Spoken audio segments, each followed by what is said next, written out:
ଆମର ଏହି ବିଶେଷ ଆଲୋଚନାକୁ ସ୍ୱାଗତ। ଆଜି ଆମେ ଓଡ଼ିଶାର କିଛି ପୁରୁଣା କାନ୍ଥ ଆଉ ମାଟି ତଳେ ଲୁଚି ରହିଥିବା କାହାଣୀକୁ ଖୋଜିବାକୁ ଯାଉଛୁ। ଆମର ଆଲୋଚନାର ବିଷୟ ହେଉଛି କଳିଙ୍ଗର ପ୍ରହରୀ, ଓଡ଼ିଶାର ଦୁର୍ଗମୟ ଇତିହାସ ଭିତରେ ଏକ ଯାତ୍ରା। ନମସ୍କାର। ଆମେ ଆଜି ଯାହା ବି କଥା ହେବା ତାର ତଥ୍ୟ ମୁଖ୍ୟତଃ ଆସିଛି ଭାରତୀୟ ପ୍ରତ୍ନତାତ୍ତ୍ୱିକ ସର୍ବେକ୍ଷଣ ASIର ଖନନରୁ। ଆଚ୍ଛା, ଏଏସ୍ଆଇ ସେଇ ସରକାରୀ ସଂସ୍ଥା ଯିଏ ଆମ ଦେଶର ଏଇସବୁ ଐତିହାସିକ ସ୍ଥାନଗୁଡ଼ିକର ଦେଖାଶୁଣା କରେ। ଏକଦମ ଠିକ୍। ତେଣୁ ତାଙ୍କ ତଥ୍ୟକୁ ଆମେ ପ୍ରାମାଣିକ ଧରିପାରିବା।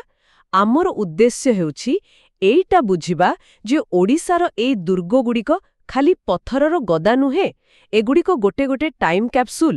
ଆମେ ମୁଖ୍ୟତଃ ଦୁଇଟା ସମୟ ଉପରେ ଫୋକସ୍ କରିବା।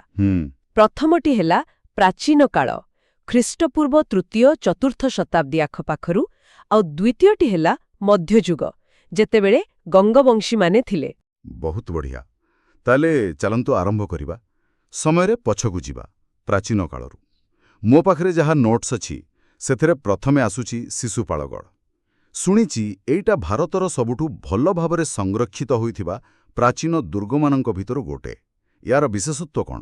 ଶିଶୁପାଳଗଡ଼ର ସବୁଠୁ ବଡ଼ ବିଶେଷତ୍ୱ ହେଉଛି ତାର ନଗର ନିର୍ମାଣ ଯୋଜନା। Perfect square. ବର୍ଗାକାର? ହଁ, ପୁରା ବର୍ଗାକାର। ଚାରିପଟେ ଗଡ଼ଖାଇ ଆଉ ଚାରି ଦିଗରେ ଚାରିଟା ବଡ଼ ବଡ଼ ଗେଟ୍। ଭିତରର ରାସ୍ତାଗୁଡ଼ିକ ବି ଏକଦମ ସିଧା, ପରସ୍ପରକୁ ସମକୋଣରେ କାଟୁଛି। ବାଃ, ଏତେ ସୁନ୍ଦର ପ୍ଲାନିଂ ସେହି ସମୟରେ, ତାହା ହିଁ ଆଶ୍ଚର୍ଯ୍ୟ।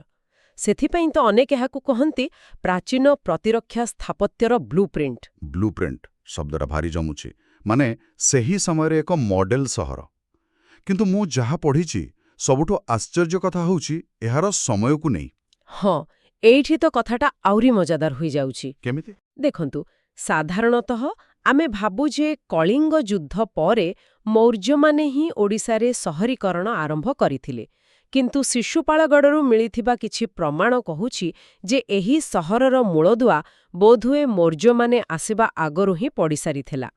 ଗୋଟିଏ ମିନିଟ୍, ଆପଣ କହୁଛନ୍ତି ଶିଶୁପାଳଗଡ଼ ପ୍ରାକ୍ ମୌର୍ଯ୍ୟ ହୋଇପାରେ?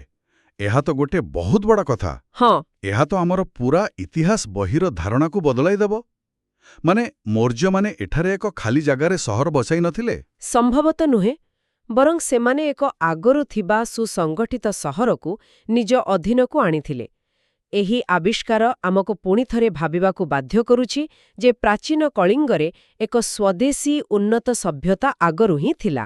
ବାଃ, ତାହେଲେ ଶିଶୁପାଳଗଡ଼ ଆମକୁ ଏକ ସ୍ୱଦେଶୀ ଉନ୍ନତ ସହରର ଚିତ୍ର ଦେଉଛି। ଠିକ୍। ତାହେଲେ ଯେତେବେଳେ ସେହି ସମୟର ସୁପର ପାୱାର ମୌର୍ଯ୍ୟମାନେ ଏଠାକୁ ଆସିଲେ, ସେତେବେଳେ କ'ଣ ହେଲା? ମୋତେ ଲାଗୁଛି ଏହାର ଉତ୍ତର ଆମକୁ ଜୌଗଡ଼ରେ ମିଳିବ। ଠିକ୍ ଧରିଛନ୍ତି। ଜୌଗଡ଼ ହେଉଛି ମୌର୍ଯ୍ୟ ସାମ୍ରାଜ୍ୟର ଶକ୍ତି ପ୍ରଦର୍ଶନର ଏକ ଜ୍ୱଳନ୍ତ ଉଦାହରଣ। ଏହାକୁ ଆମେ ଆଜିକା ଦିନର ଗୋଟେ ଜିଲ୍ଲା ମୁଖ୍ୟାଳୟ ବା ପ୍ରାଦେଶିକ ରାଜଧାନୀ ସହିତ ତୁଳନା କରିପାରିବା। ଆଚ୍ଛା। ଆଉ ଏଠାରୁ ହିଁ ସମ୍ରାଟ ଅଶୋକଙ୍କର ଶିଳାଲେଖ ମିଳିଛି, ଯାହା ଧଳିରେ ବି ଅଛି। ଆଉ ଏହି ଶିଳାଲେଖଗୁଡ଼ିକର ମହତ୍ତ୍ୱ କ'ଣ? ଏଗୁଡ଼ିକ କ'ଣ କେବଳ ରାଜାଙ୍କର ଧର୍ମୋପଦେଶ ଥିଲା? ଆଦୌ ନୁହେଁ। ଏଗୁଡ଼ିକ କେବଳ ଦାର୍ଶନିକ କଥା ନଥିଲା, ଏଗୁଡ଼ିକ ଥିଲା ସରକାରୀ ନିର୍ଦ୍ଦେଶନାମା। ଓହୋ। ଆଜିକାଲି ଯେମିତି ସରକାରୀ ଗେଜେଟ୍ ନୋଟିଫିକେସନ ବାହାରେ, ସେତେବେଳେ ଏହା ଥିଲା ପଥରରେ ଖୋଦା ହୋଇଥିବା ସ୍ଥାୟୀ ନିୟମ। ଏଥିରେ ରାଜ୍ୟର ଆଇନ, ପ୍ରଶାସନିକ ନୀତି ସବୁ ଲେଖା ହୋଇଥିଲା। ବୁଝିଲି। ପାଟଳିପୁତ୍ରରୁ ଆସୁଥିବା ଆଦେଶ ଏହି ଜୌଗଡ଼ରେ ପହଞ୍ଚୁଥିଲା, ଆଉ ଏଇଠୁ ହିଁ ପୁରା ଦକ୍ଷିଣ କଳିଙ୍ଗକୁ ଶାସନ କରାଯାଉଥିଲା। ତାହେଲେ ଏଇଟା ଥିଲା ମୌର୍ଯ୍ୟ ଶାସନର ସ୍ନାୟୁ କେନ୍ଦ୍ର, ନର୍ଭ ସେଣ୍ଟର। ଏକଦମ ଠିକ୍ ଅଛି। ତାହେଲେ ଆମ ପାଖରେ ଶିଶୁପାଳଗଡ଼ର ନଗର ଯୋଜନା ଅଛି, ଜୌଗଡ଼ର ସାମ୍ରାଜ୍ୟିକ ପ୍ରଶାସନ ଅଛି। କିନ୍ତୁ ଗୋଟେ ସାମ୍ରାଜ୍ୟ ଚଲେଇବାକୁ ତ ପଇସା ଦରକାର। ଏହି ଆର୍ଥିକ ଶକ୍ତିର ଇଞ୍ଜିନ୍ କେଉଁଠି ଥିଲା? ମୋତେ ଲାଗୁଛି ଅସୁରଗଡ଼ର କାହାଣୀ ଏଇଠୁ ଆରମ୍ଭ ହେବ। ଏକଦମ। ଅସୁରଗଡ଼ ଆମକୁ ସେହି ପ୍ରାଚୀନ ଅର୍ଥନୀତିର ଗୋଟେ ଝଲକ ଦେଖାଏ। କଳାହାଣ୍ଡି ଜିଲ୍ଲାରେ ଥିବା ଏହି ସ୍ଥାନର ଇତିହାସ ତ ଖ୍ରୀଷ୍ଟପୂର୍ବ 9ମ ଶତାବ୍ଦୀ ଯାଏ ଯାଉଛି। ବହୁତ ପୁରୁଣା।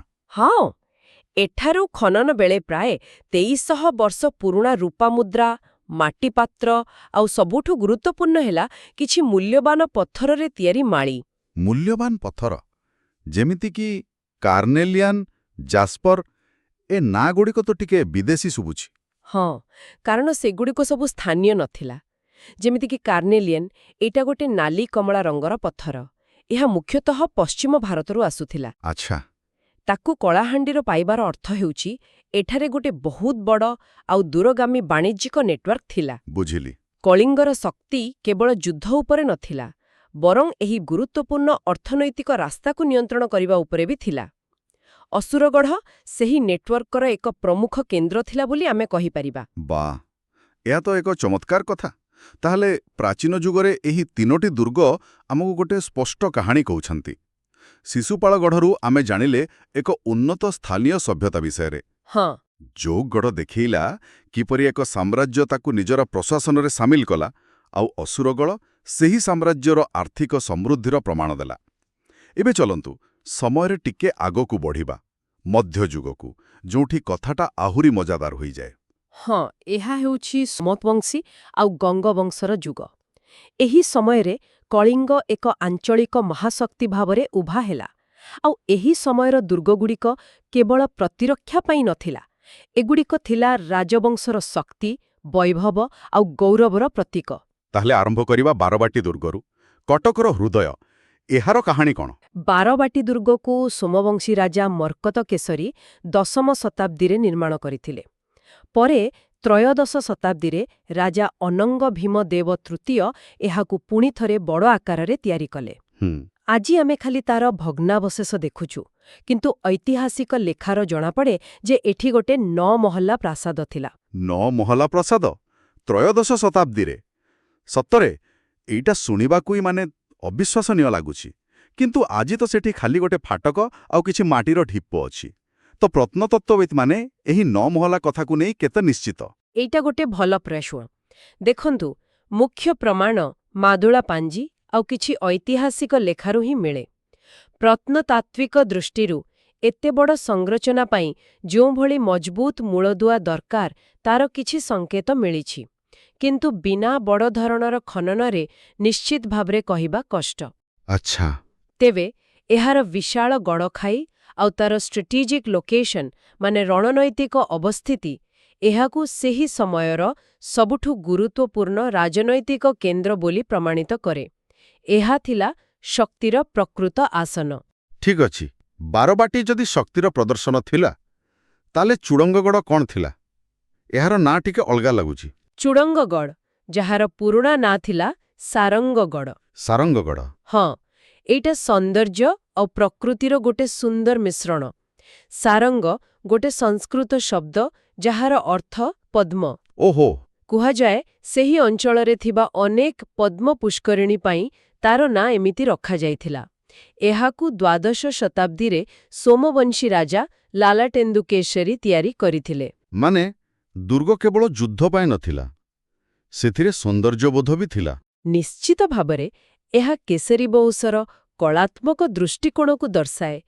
ଏହା ଆମକୁ କହେ ଯେ ଦୁର୍ଗଗୁଡ଼ିକ ଖାଲି ପଥରର କାନ୍ଥ ନଥିଲା, ସେଗୁଡ଼ିକ ଶାସକମାନଙ୍କର ପରିଚୟର ଗୋଟେ ଅଂଶ ଥିଲା, ଯେଉଁଠି ସୁରକ୍ଷା ସହିତ ସୌନ୍ଦର୍ଯ୍ୟକୁ ବି ସ୍ଥାନ ଦିଆଯାଉଥିଲା। ଏହା ଏକ ଭିନ୍ନ ଦୃଷ୍ଟିକୋଣ। ଆମେ ଶକ୍ତି ଦେଖିଲେ, ସୌନ୍ଦର୍ଯ୍ୟ ଦେଖିଲେ। ଏବେ ଆମର ଶେଷ ଦୁର୍ଗକୁ ଆସିବା, ରାଇବଣିଆ। ଏହାକୁ ତ ପୂର୍ବ ଭାରତର ଲୌହ ପ୍ରାଚୀର ବୋଲି କୁହାଯାଏ। ଏହାର କାହାଣୀ କ'ଣ? ରାଇବଣିଆ ଦୁର୍ଗ ହେଉଛି ପୂର୍ବ ଭାରତର ସବୁଠୁ ବଡ଼ ମଧ୍ୟଯୁଗୀୟ ଦୁର୍ଗ। ଏହା କେବଳ ଗୋଟେ ଦୁର୍ଗ ନୁହେଁ, ଏହା ଏକ ସାମରିକ ରଣନୀତିର ଚରମ ନିଦର୍ଶନ। ଏହାକୁ ତ୍ରୟୋଦଶ ଶତାବ୍ଦୀରେ ରାଜା ଲାଙ୍ଗୁଳା ନରସିଂହଦେବ ନିର୍ମାଣ କରିଥିଲେ। ଲାଙ୍ଗୁଳା ନରସିଂହଦେବ, ଯିଏ କୋଣାର୍କ ମନ୍ଦିର ତିଆରି କରିଥିଲେ? ହଁ, ସେହି ରାଜା। ବାଃ, ଏଇଟା ତ ବଡ଼ ଆଶ୍ଚର୍ଯ୍ୟ କଥା। ଜଣେ ରାଜା ଦୁନିଆର ସବୁଠୁ ସୁନ୍ଦର ମନ୍ଦିର ଭିତରୁ ଗୋଟିଏ ତିଆରି କରୁଛନ୍ତି, ଆଉ ସେହି ସମୟର ପୂର୍ବ ଭାରତର ସବୁଠୁ ବଡ଼ ସାମରିକ ଦୁର୍ଗ ବି ତିଆରି କରୁଛନ୍ତି। ଏହା ସେହି ଯୁଗର ପ୍ରାଥମିକତା ବିଷୟରେ ସବୁକିଛି କହିଦିଏ। ରାଜ୍ୟ ଚଳେଇବାକୁ ଈଶ୍ୱରଙ୍କର ଆଶୀର୍ବାଦ ସହିତ ସାମରିକ ଶକ୍ତି ବି ଦରକାର ଥିଲା। ଠିକ୍। ଆଉ ରାଇବଣିଆର ନିର୍ମାଣ ଗୋଟେ ନିର୍ଦ୍ଦିଷ୍ଟ ଉଦ୍ଦେଶ୍ୟରେ ହୋଇଥିଲା। ବଙ୍ଗାଳାରୁ ବାରମ୍ବାର ହେଉଥିବା ମୋଗଲ ଆକ୍ରମଣକୁ ରୋକିବା ପାଇଁ ଏହା ଉତ୍ତର ସୀମାରେ ଏକ ଅଭେଦ୍ୟ ପ୍ରାଚୀର ଭଳି ଠିଆ ହୋଇଥିଲା। ବୁଝିଲି, ଗୋଟେ ବଡ଼ ଡିଫେନ୍ସ ସିଷ୍ଟମ। ଏହାର ଆଉ କିଛି ବିଶେଷତ୍ୱ ଅଛି କି? ହଁ, ଦୁଇଟା କଥା ବହୁତ ଆକର୍ଷଣୀୟ। ପ୍ରଥମତଃ, ଏହି ବିଶାଳ ଦୁର୍ଗ ପରିସରରେ 161 ଜଣ ଦୁର୍ଗ ଦେବୀଙ୍କ ମନ୍ଦିର ରହିଛି। 161? ହଁ, ଆଉ ଦ୍ୱିତୀୟରେ ଏହାର ସ୍ଥାପତ୍ୟରେ ବୌଦ୍ଧ କାଳର ପ୍ରଭାବ ବି ଦେଖିବାକୁ ମିଳେ, ଯାହା ଓଡ଼ିଶାର ସାଂସ୍କୃତିକ ସମନ୍ୱୟର ଏକ ସୁନ୍ଦର ଉଦାହରଣ। ତାହେଲେ ଏହି ପୁରା ଆଲୋଚନାକୁ ଯଦି ଆମେ ଏକାଠି ଦେଖିବା, ତେବେ ଗୋଟିଏ ସ୍ପଷ୍ଟ ଚିତ୍ର ସାମ୍ନାକୁ ଆସୁଛି। ଏହି 6ଟି ଦୁର୍ଗ ଖାଲି 6ଟି ଅଲଗା ସ୍ଥାନ ନୁହେଁ, ବରଂ ଏଗୁଡ଼ିକ ଓଡ଼ିଶାର ବିବର୍ତ୍ତନର କାହାଣୀ କହୁଛନ୍ତି। ଏକଦମ ଠିକ୍। ଯଦି ଆମେ ଏହାକୁ ଗୋଟେ ବଡ଼ ଚିତ୍ର ଭାବରେ ଦେଖିବା, ତେବେ ଆମେ କଳିଙ୍ଗର ପୁରା ଯାତ୍ରାଟାକୁ ଦେଖିପାରିବା। ପ୍ରଥମେ ପ୍ରାଚୀନ କାଳରେ ଶିଶୁପାଳଗଡ଼ ଆଉ ଅସୁରଗଡ଼ ଭଳି ସ୍ଥାନରେ ଏହା ଏକ ସମୃଦ୍ଧ ବାଣିଜ୍ୟ କେନ୍ଦ୍ର ଥିଲା। ହଁ, ତାପରେ ମୌର୍ଯ୍ୟ ଯୁଗରେ ଜୌଗଡ଼ ଭଳି ସ୍ଥାନରେ ଏହା ଏକ ବିଶାଳ ସାମ୍ରାଜ୍ୟର ପ୍ରଶାସନିକ କେନ୍ଦ୍ରରେ ପରିଣତ ହେଲା। ଏବଂ ଶେଷରେ ମଧ୍ୟଯୁଗରେ ଯେତେବେଳେ ସ୍ଥାନୀୟ ରାଜବଂଶମାନେ ଶକ୍ତିଶାଳୀ ହେଲେ, ବାରବାଟୀ ରାଜକୀୟ ଶକ୍ତିର କେନ୍ଦ୍ର ପାଲଟିଲା ଏବଂ ରାୟଭଣିଆ ଭଳି ଦୁର୍ଗ ବାହ୍ୟ ଆକ୍ରମଣରୁ ନିଜ ସାର୍ବଭୌମତ୍ୱକୁ ରକ୍ଷା କରୁଥିବା ଏକ ଅଭେଦ୍ୟ ସାମରିକ ଶକ୍ତିର ପ୍ରତୀକ ହେଲା। ଏହା କେବଳ ଦୁର୍ଗର ଇତିହାସ ନୁହେଁ, ଏହା ଓଡ଼ିଶାର ଇତିହାସ। ସଠିକ୍ କହିଲେ। ଏହା ହିଁ ଏହି ଦୁର୍ଗଗୁଡ଼ିକର ପ୍ରକୃତ ମହତ୍ତ୍ୱ। ଏହି ଦୁର୍ଗଗୁଡ଼ିକ କେବଳ ଇଟା ଆଉ ପଥରର କାନ୍ଥ ନୁହେଁ, ଏଗୁଡ଼ିକ ପ୍ରାଚୀନ ବାଣିଜ୍ୟ ପଥରୁ ଆରମ୍ଭ କରି ମଧ୍ୟଯୁଗୀୟ ଯୁଦ୍ଧକ୍ଷେତ୍ର ପର୍ଯ୍ୟନ୍ତ ମଣିଷର ଅଭିଳାଷା, ସଂଘର୍ଷ ଆଉ ସଫଳତାର ଏକ ନିରବଚ୍ଛିନ୍ନ କାହାଣୀ। ଏଗୁଡ଼ିକ କେବଳ ଓଡ଼ିଶା ନୁହେଁ, ବରଂ ସମଗ୍ର ଭାରତର ଇତିହାସର କିଛି ଗୁରୁତ୍ୱପୂର୍ଣ୍ଣ ଅଧ୍ୟାୟ। ଆଉ ଏହି ଆଲୋଚନା ଶେଷରେ ଗୋଟେ ବଡ଼ ପ୍ରଶ୍ନ ମନକୁ ଆସୁଛି। ବିନା କୌଣସି ଆଧୁନିକ ଟେକ୍ନୋଲୋଜିରେ, ବିନା କମ୍ପ୍ୟୁଟର କି ଜିପିଏସ୍ରେ ହଜାର ହଜାର ବର୍ଷ ପୂର୍ବେ ଏତେ ସଠିକ୍, ଏତେ ରଣନୈତିକ ଆଉ ଏତେ ସୁନ୍ଦର ଭାବରେ ନିର୍ମିତ ଏହି ଦୁର୍ଗଗୁଡ଼ିକ ଆମକୁ କ'ଣ ସୂଚନା ଦିଏ? ପ୍ରାଚୀନ ଓ ମଧ୍ୟଯୁଗୀୟ କଳିଙ୍ଗର ଇଞ୍ଜିନିୟରିଂ, ନଗର ଯୋଜନା ଆଉ ସମ୍ବଳ ପରିଚାଳନାର ସେହି ବିସ୍ମୃତ ଜ୍ଞାନ ପ୍ରଣାଳୀ ବିଷୟରେ ଆମେ କେତେ କମ୍ ଜାଣିଛେ। ଓଡ଼ିଶାର ମାଟି ତଳେ ଆହୁରି କେତେ ଯେମିତି କାହାଣୀ ଲୁଚି ରହିଛି, ଯାହା ଆବିଷ୍କାର ହେବାକୁ ଅପେକ୍ଷା କରିଛି।